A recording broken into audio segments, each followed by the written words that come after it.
তুমি কি মনে হলো? শ্মশান মনে হচ্ছে তো।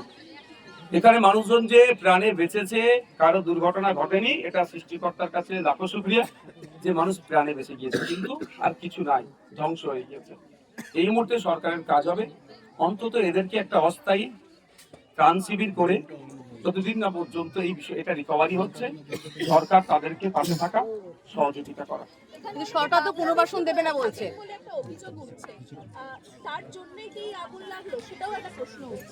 হ্যাঁ, প্রশ্নটা ভ্যালিড কোশ্চেন এখানে উঠেছে। আমিও বলছি যদি কেউ এখানে বাংলাদেশি থেকে থাকে তার পক্ষে আইএসএফ থাকবে না, নওশাদ সিদ্দিকী থাকবে না, কারণ অবৈধ নাগরিকের সাথে আমি দিতে পারবো না। আমি মনে করি এখানে বৈধ নাগরিক আছে, এরপরে যদি অবৈধ নাগরিক থেকে থাকে তাহলে কাজ হবে এখানকার যারা সুবুদ্ধি সম্পূর্ণ মানুষ, লোকাল প্রশাসনকে জানানো।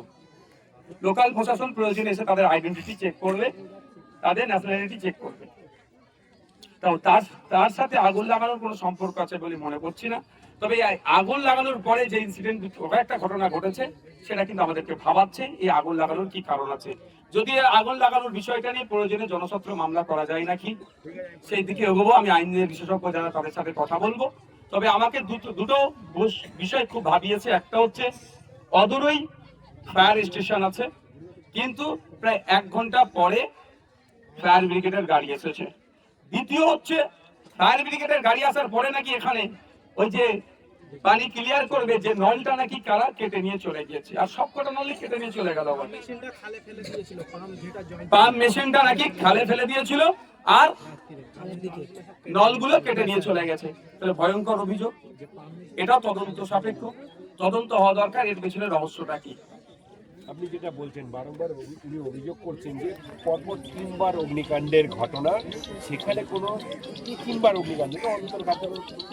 হ্যাঁ, আমার এখানে লোকাল একজন ব্যক্তির সাথে কথা বললাম, তিনি বললেন একবার নয় একাধিকবার, 3বার এই বস্তিতে আগুন লেগেছে।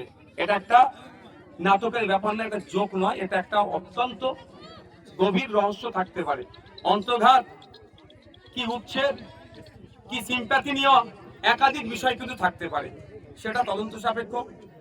তবে যেটাই হোক না কেন, যদি ইচ্ছাকৃত ভাবে এই আগুন কেউ লাগিয়ে থাকে সে কিন্তু ছাড় পাবে না, সে সিম্প্যাথি নেওয়ার জন্য হোক আর অন্তর্ঘাতের কারণে হোক বা উচ্ছেদের কারণে হোক। আমি 3টে বিষয় বলছি। Thank you. চলো রাজনীতি।